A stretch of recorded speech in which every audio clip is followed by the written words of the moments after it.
자, 우리가 언어 습득에 있어서 여러 가지 이론들을 살펴보았는데요. 지금 이 시간에는 학습 이론에 대해서 좀 리뷰해 보고자 합니다. 즉, 학습 이론이 언어 학습과 어떤 식으로 연결되는지를 보도록 하겠습니다. 자, 여기서 다시 리뷰할 학습 이론은 행동주의, 또 인지주의, 구성주의고, 이 각각의 학습 이론이 언어 학습과는 어떤 식으로 연결되는지 보도록 하죠. 행동주의 학습 이론을 보도록 하죠. 행동주의 학습 이론은 경험주의 전통을 따르고 있습니다. 즉, 인간 행동에 관한 연구는 객관적으로 이루어져야 한다는 것이고, 생득론 또는 본능과 같은 정신주의적 개념을 인정하지 않습니다. 이 행동주의 학습 이론의 대표적인 인물은 스키너인데, 이 스키너에 따르자면 우리는 어떤 반응에 연이어 나타나는 강화물, 즉 reinforcers, 이러한 강화물이 반응이 일어날 확률을 증가시킬 수 있다라고 합니다. 그래서 이 강화물을 적절히 사용하는 것이 어떤 행동을 소멸하거나 행동을 증가시키는 데 있어서 중요한 역할을 한다는 것이죠. 그래서 행동을 증가시키기 위해서는 긍정적인 강화물을 주면 되는 것이죠. 그래서 positive reinforcement를 시키면 되는 것입니다. 예를 들자면 칭찬을 해준다든지 보상을 주는 것이죠. 반면에 행동을 소멸하기 위해서는 그런 긍정적인 reinforcer들을 제거하거나 아니면 대안 반응을 오히려 더 강화시켜 주는 것이죠. 예를 들자면 어떤 아이가 좋아하는 긍정적인 어떤 강화물이 있으면 사탕과 같은 것이 있으면 어떤 행동을 소멸하기 위해서 그 사탕이라는 긍정적 강화물을 제거함으로써 그 아이의 어떤 특정한 행동을 소멸시키는데 사용을 할 수도 있고요. 아니면 오히려 다른 대안적인 반응을 강화해 줌으로써 즉 다른 어떤 강화물을 제시함으로써 어떤 행동을 소멸하게끔 유도할 수도 있습니다. 자, 이러한 스키너를 중심으로 하는 행동주의 학습 이론이 우리 언어 학습에 있어도 많은 영향을 끼쳤는데, 즉 프로그램식 지도법이라는 그런 영향을 끼쳤습니다. 자, 스키너의 이론에 의하자면 어떤 단계별로 강화를 제공하도록 우리가 프로그램식 지도법을 쓴다면 어떤 교과목이 되었던 성공적으로 가르칠 수 있다. 이렇게 주장을 합니다. 즉, 언어 학습과 이 행동주의 학습 이론을 연관시켜 보자면 언어적 자극에 따른 모방과 반복으로 올바른 반응을 이끌어내고 그 올바른 반응이 지속적으로 나타날 수 있도록 강화함으로써 언어를 하나의 습관으로 만들어낼 수 있다.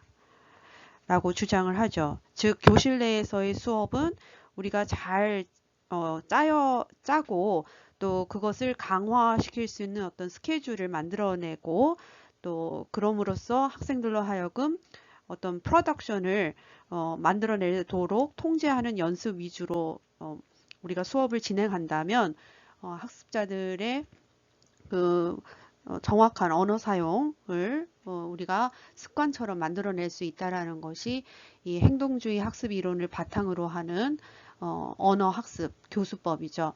그 대표적인 것이 여러분이 잘 알고 있는 오디오 링구얼 메소드이죠. 청화식 교수법입니다.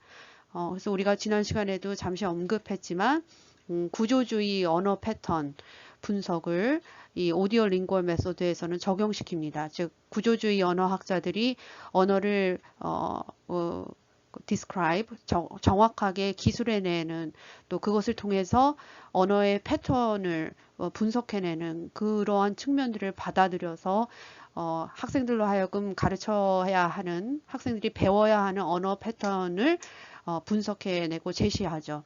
그리고 지금 잠시 훑어보았던 행동주의 학습의 그런 조건화나 또 습관 형성이라는 이 모형을 사용해서 언어 학습에 있어서 그 강화 스케줄에 따라 통제하는 연습 위주 이러한 이 청화식 교수법이 대세를 이루게 되는 것이었죠. 자, 다음으로 인지주의 학습 이론과 언어 학습에 미치는 영향을 살펴보기로 하는데요. 인지주의에 대해서 먼저 잠시 복습을 해보자면 이 인지주의자들은 행동주의에 대해서 비판을 합니다. 즉 행동주의에 따르면 아동들은 강화에 의해 언어를 학습하지만 한 번도 강화를 받지 못한 언어적 행동도 우리는 많이 관찰할 수 있습니다.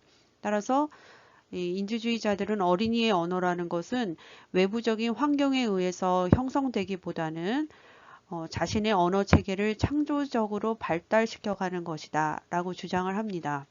즉 인지주의에 따르자면 어린이는 우리 방금 전에 공부했듯이 언어를 구사할 수 있는 언어 습득 장치를 가지고 태어난다. 그리고 단기간에 이런 언어 습득 장치가 있기 때문에 언어 습득이 가능한 것이다 라고 주장을 했었죠. 그리고 이러한 언어 습득 장치는 모든 인간에게 보편적인 것이다 라고도 주장을 했습니다. 어린이는 자신이 어떤 환경에 태어나느냐에 따라서 그 특정 언어의 규칙을 이용해서 언어를 습득하고 그 언어 규칙의 양은 수는 제한적이며 그 제한적인 숫자의 언어 규칙을 사용해서 사실 무한한 양의 창의적 발화를 어린이들은 생산할 수 있게 된다라는 것이 그 인지주의자들의 언어 습득에 대한 기본적인 입장이었죠. 인지주의 학습 이론을 보도록 하겠습니다. 인지주의 학습 이론을 보기 위해서는 우리가 먼저 rote learning, 기계적 학습과 meaningful learning을 즉 유의미 학습을 구별시킬 필요가 있습니다. 기계적 학습이라는 것은 단편적이고 개별화된 새로운 항목을 기존의 인지 계층 구조와 관계없이 단순한 암기를 통해서 학습하는 것을 말합니다. 이에 반해서 유의미 학습, meaningful learning이라는 것은 새로운 사상이나 항목을 기존의 인지적 개념 혹은 명제와 관련을 시키는 유의미 과정을 통해서 학습하는 것을 말합니다. 여러분 이 개념어들은 미리 배웠죠. 그래서 인지주의 학습 이론가들은 기계적 학습은 지향하고 효율적인 학습을 위해서는 meaningful learning, 유의미 학습이 이루어져야 한다라고 주장을 하죠. 자, 오스벨거 같은 인지주의 학습 이론가들은 유의미 학습을 주장하는 것인데요. 이들에 의하자면 기계적 학습으로 얻어진 지식은 그 학습이 이루어지기 직전이나 또는 학습이 이루어진 이 직후에 어떤 비슷한 과업으로 인한 간섭을 끊임없이 받게 되고 따라서 기계적 학습으로 얻어진 지식은 쉽게 잊혀진다 라고 지적을 합니다. 그러나 유의미 학습을 통한 학습의 경우는 이런 간섭 현상이 또는 영향이 적기 때문에 기억의 보존이 더 잘 이루어지고 장기 기억으로 더 잘 연결이 된다라고 주장을 합니다. 자, 유의미 학습이라고 해서 학습한 내용이 모두 기억되는 건 아니죠. 장기 기억으로 넘어가는 건 아니고 망각되기도 합니다. forgetting 되기도 하죠.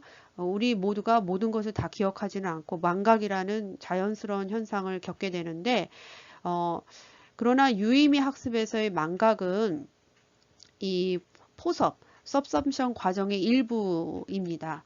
즉 개별 항목을 다 기억하는 것보다는 이것들을 모두 포괄하는 어떤 하나의 커다란 개념을 기억하는 것이 우리가 인지적으로도 부담이 적죠.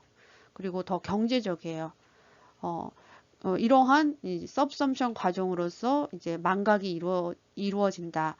그리고 개별 항목은 따라서 원래의 고유한 특징을 잃게 되고 더 큰 항목으로 융합이 돼서 이제 의미 일반화를 이루어냄과 동시에 마침내 망각되는 것이죠.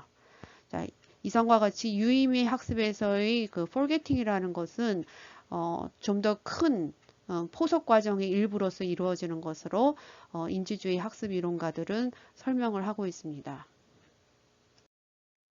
인지주의자들의 유의미 학습 이론이 언어 학습 상황에는 어떠한 시사점을 줄 수 있는지 세 가지 정도를 요약해 봤습니다. 자, 첫 번째로는 유의미 학습 상황을 만들어야겠죠. 기계적 학습 상황은 피하고 유의미 학습 상황을 만들 때 학습자들의 관심, 필요, 목적에 부합하도록 만들어야 한다는 것을 알 수 있고요. 또 두 번째로는 새로운 주제로 학습할 경우에 유의미 학습 이론에 따라서 학생들의 기존 학습과 관련을 시키면서 진행을 하는 게 필요하죠.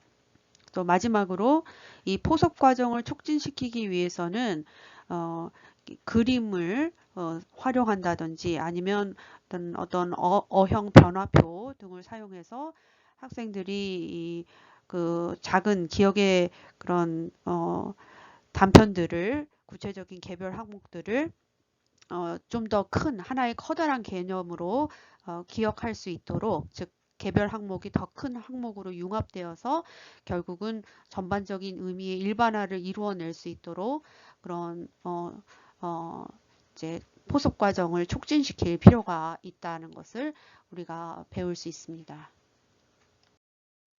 자, 다음으로는 구성주의 학습 이론을 보도록 하겠습니다. 구성주의자들에 의하자면 학습자는 자신에게 주어진 지식을 수동적으로 받아들이는 존재가 아니죠. 이들에 의하자면 학습자는 좀 더 능동적으로 사회적 상호작용을 통해서 지식을 스스로 재구성하는 존재입니다. 자, 따라서 이 능동적 학습자의 개념이 나오게 되었고요. 또 이 구성주의자들은 인지주의와 분리된 언어 이론을 펼치는 것은 아니고 이들의 관점에 의하자면 언어의 본질적인 면을 사회적 맥락 안에서 또 사회적 상호작용을 토대로 더욱 심층 연구하고자 했습니다. 즉 조금 전에 우리 공부했듯이 언어에는 기능적인 측면이 존재하고 이는 사회적 맥락 안에서 달라질 수 있다. 따라서 언어 자체의 기능적인 측면을 고려해서 사회적 상호작용 속에서 구현되는 언어의 기능을 학습해야 한다. 라고 합니다. 즉 우리가 조금 전에 배웠듯이 언어의 그 형태를 학습하는 것도 중요하지만 그것보다 더 깊은 레벨에서의 언어의 기능을 학습하는 것도 굉장히 중요하다 라고 하죠. 자, 여러분 구성주의 학자로 비거스키를 많이 들어봤을 텐데 자, 오늘 이 슬라이드에서는 칼 로저스와 파울로 프레리를 소개하려고 해요. 자, 칼 로저스는 인지적 학습에 있어서 인지적인 측면보다는 정의적인 측면을 강조한 분입니다. 그래서 이분은 인본주의 심리학, humanistic psychology 그 학자라고 할 수 있는데, 즉 이 인본주의 심리학은 인지적이라기보다는 정의적인 면이 강합니다. 그리고 또 학습에 있어서 사회적 상호작용적 측면을 강조하고 있기도 해요. 그리고 이분의 그 학습에 대한 기본 원리는 우리 인간은 어떤 위협적인 요소가 없는 그런 환경에만 있다면 그 자기가 처한 현실에 맞추어서 스스로 성장하고 학습할 수 있다라는 생각을 펼쳤습니다.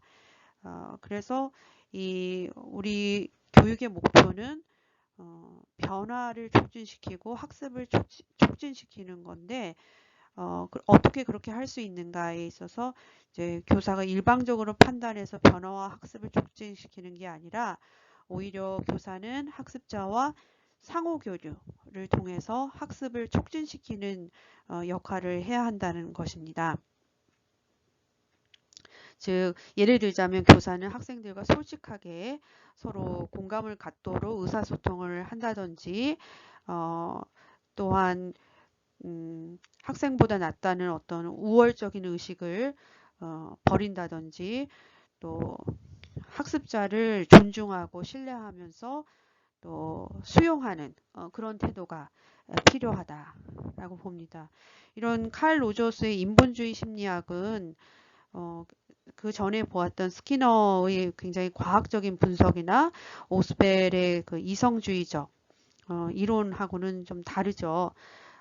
라저스는 이제 그 인지과정, 학습에 있어서의 인지과정에는 별로 관심을 두지 않고 오히려 아까 조금 전에 말했듯이 학습의 상황만 잘 이루어진다면 인간은 이제 우리 학습자는 자신이 필요로 하는 그 무엇인가를 스스로 발견해내고 학습할 수 있다라고 여겼습니다.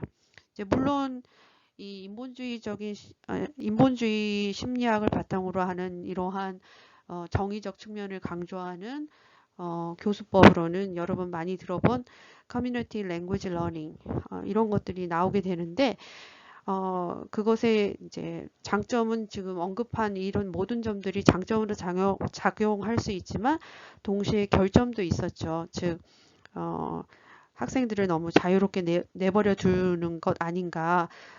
그대로 내버려 두어서 스스로 뭔가를 발견하도록 한다면 너무나 많은 시간이 걸리고 그 시간을 오히려 교사의 주도적인 지도하에서 그 시간의 손실을 좀 막을 수 있지 않을까 이런 비판도 받았었어요.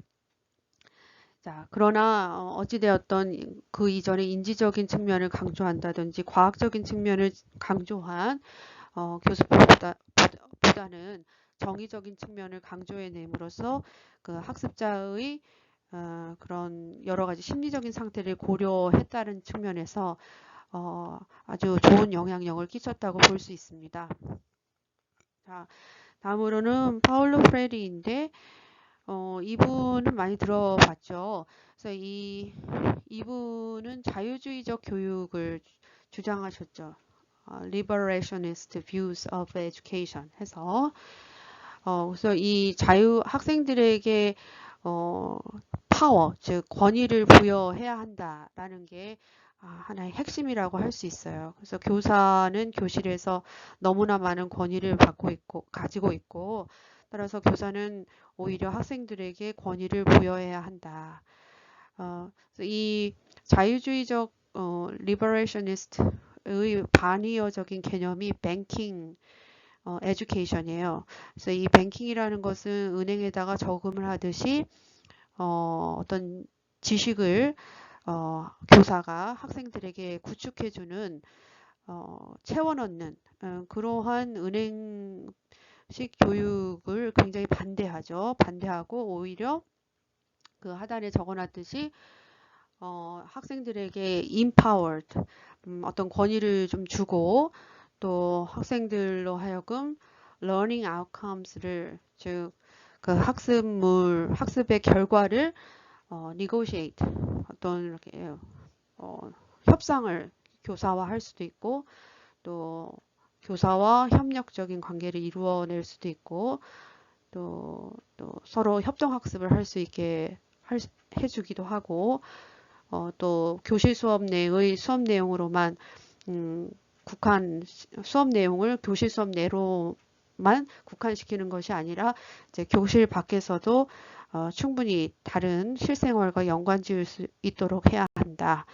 라는 그런 자유주의적 교육 사상가입니다.